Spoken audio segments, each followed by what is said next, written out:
நெகேமியா அதிகாரம் 8. ஜனங்கள் எல்லாரும் தண்ணீர் வாசலுக்கு முன்னான வீதியிலே ஒருமனப்பட்டு கூடி, கர்த்தர் இஸ்ரவேலுக்கு கற்பித்த மோசேயின் நியாயப்பிரமாண புஸ்தகத்தை கொண்டு வர வேண்டுமென்று வேதபாரகனாகிய எஸ்ராவுக்கு சொன்னார்கள்.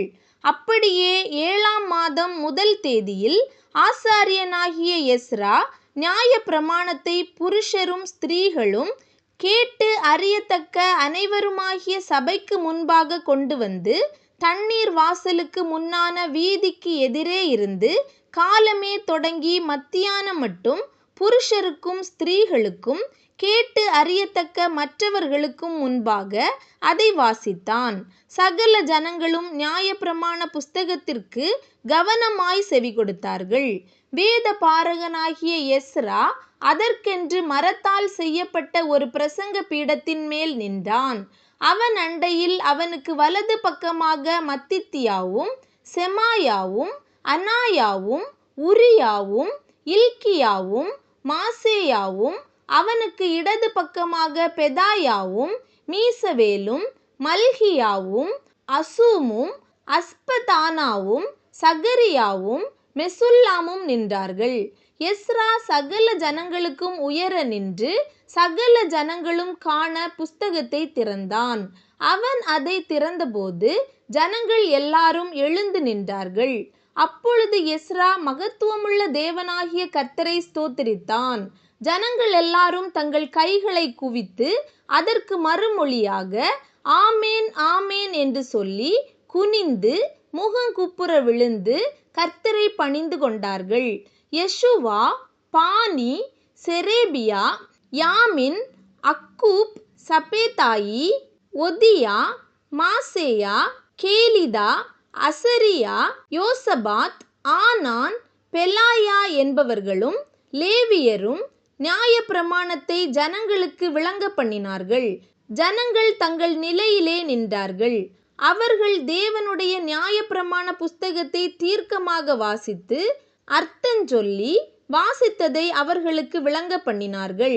ஜனங்கள் எல்லாரும் நியாயப்பிரமாணத்தின் வார்த்தைகளை கேட்டபோது அழுதபடியால் திர்ஷாதா என்னப்பட்ட நெகேமியாவும் வேத பாரகனாகிய எஸ்ரா என்னும் ஆசாரியனும் ஜனங்களுக்கு விளக்கி காட்டின லேவியரும் சகல ஜனங்களையும் நோக்கி, இந்த நாள் உங்கள் தேவனாகிய கர்த்தருக்கு பரிசுத்தமான நாள், நீங்கள் துக்கப்படவும் அழவும் வேண்டாம் என்றார்கள். பின்னும் அவன் அவர்களை நோக்கி, நீங்கள் போய் கொழுமையானதை புசித்து மதுரமானதை குடித்து ஒன்றுமில்லாதவர்களுக்கு பங்குகளை அனுப்புங்கள். இந்த நாள் நம்முடைய ஆண்டவருக்கு பரிசுத்தமான நாள், விசாரப்பட வேண்டாம், கர்த்தருக்குள் மகிழ்ச்சியாயிருப்பதே உங்களுடைய பெலன் என்றான். லேவியரும் ஜனங்களையெல்லாம் அமர்த்தி, அழாதிருங்கள், இந்த நாள் பரிசுத்தமான நாள், விசாரப்பட வேண்டாம் என்றார்கள். அப்பொழுது ஜனங்கள் எல்லாரும் தங்களுக்கு அறிவிக்கப்பட்ட வார்த்தைகளை உணர்ந்து கொண்டபடியால் புசித்து குடிக்கவும் பங்குகளை அனுப்பவும் மிகுந்த சந்தோஷம் கொண்டாடவும் போனார்கள்.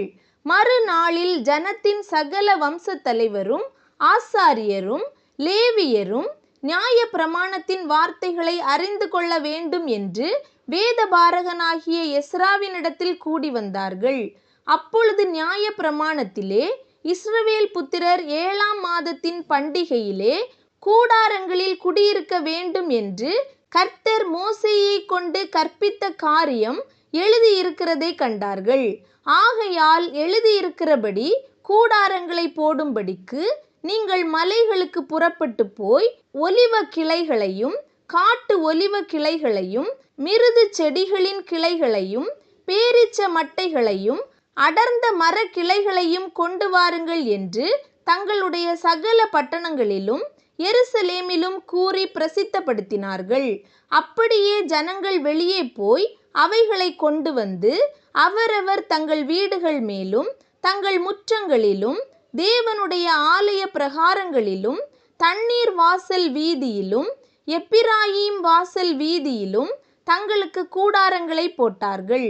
இந்த பிரகாரமாக சிறையிருப்பிலிருந்து திரும்பி வந்தவர்களின் சபையார் எல்லாரும் கூடாரங்களை போட்டு கூடாரங்களில் குடியிருந்தார்கள்.